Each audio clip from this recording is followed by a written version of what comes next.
ख्रिस्तामध्ये माझ्या प्रिय भाविकांनो, आपलं जन्मस्थळ किंवा ज्या गावामध्ये आपण लहानाचे मोठे झालेलो आहोत, ज्या गावामध्ये आपण खेळलेलो आहोत, पडलेलो आहोत, ज्या गावामध्ये आपल्या मित्र परिवाराबरोबर आपण प्रत्येक क्षणाचा अनुभव घेतलेला आहे, त्या गावामध्ये फार वर्षानंतर परतण्याची मजा मात्र वेगळी असते.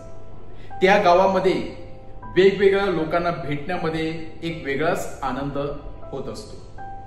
आणि जेव्हा आपण त्या गावामध्ये जातो, जणू काही आपल्याला आपल्या बालपणीच्या सर्व गोष्टी आठवण येत असतात.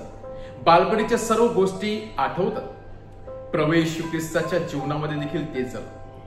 अनेक वर्षानंतर आज प्रभू येशू ख्रिस्त त्याचं गाव नाझरेत गाव येथे येत आहे, जेथे तो लहानाचा मोठा झालेला होता. जे गाव म्हणजे त्याच्या आई वडिलांचं गाव, जिथे आपल्या मित्राबरोबर पाहुण्याबरोबर प्रभू येशू ख्रिस्ताने आपले बालपणाचे दिवस घालवले होते.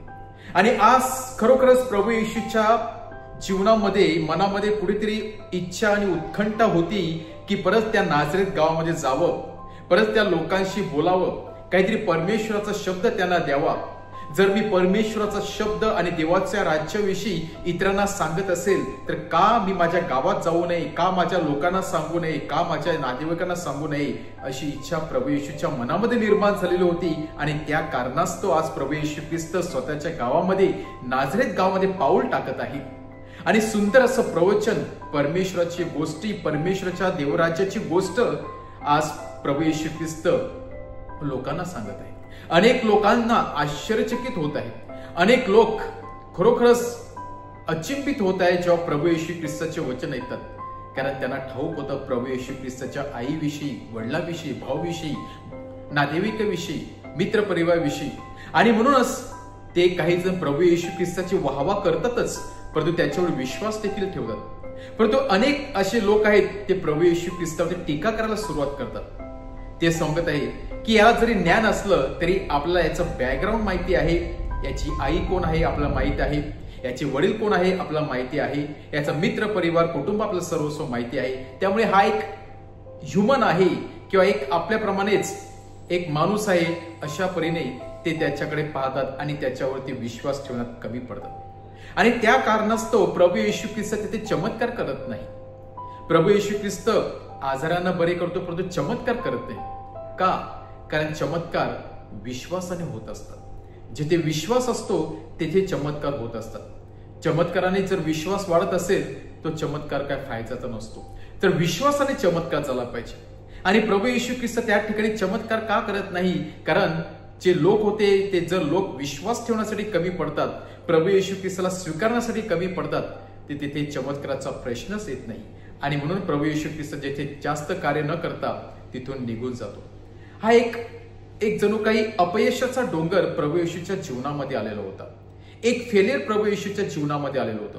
आपल्याच लोकांमध्ये जाताना देखील त्याला जणू काही धिक्कारल्यासारखी फिलिंग्स किंवा अनुभव आलेला होता. तरी सुद्धा ते मिशन, प्रभू येशू ख्रिस्ताचं मिशन कुठेही थांबत नाही.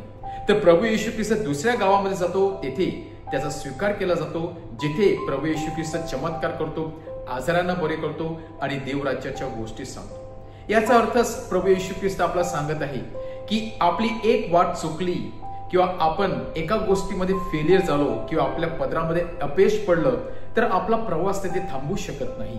तर प्रवास हा फार लांबचा प्रवास आहे. एक नाही तर दुसऱ्या ठिकाणी कोणीतरी आपल्यासाठी दरवाजा नक्कीच उघडेल आणि विश्वासाने आपलं नक्कीच ऐकेल. यावरच आपण विश्वास ठेवला आणि आपलं कार्य करीत राहिलो तर नक्कीच आपण यशस्वी होणार आहे. प्रभू येशूच्या जीवनामध्ये अपयशाचे, दुःखाचे अनेक डोंगर आले, परंतु ते काही डोंगर परमेश्वराला, प्रभू येशू ख्रिस्ताला त्याचं ध्येय साधण्यासाठी मागे खेचू शकले नाही. प्रभू येशू ख्रिस्ताने आपलं मिशन कार्य उत्तम रीतीने पार पाडलेलं आहे. आज प्रभू येशू ख्रिस्ताचं उदाहरण आपल्या जीवनामध्ये घेण्याचा प्रयत्न करूया.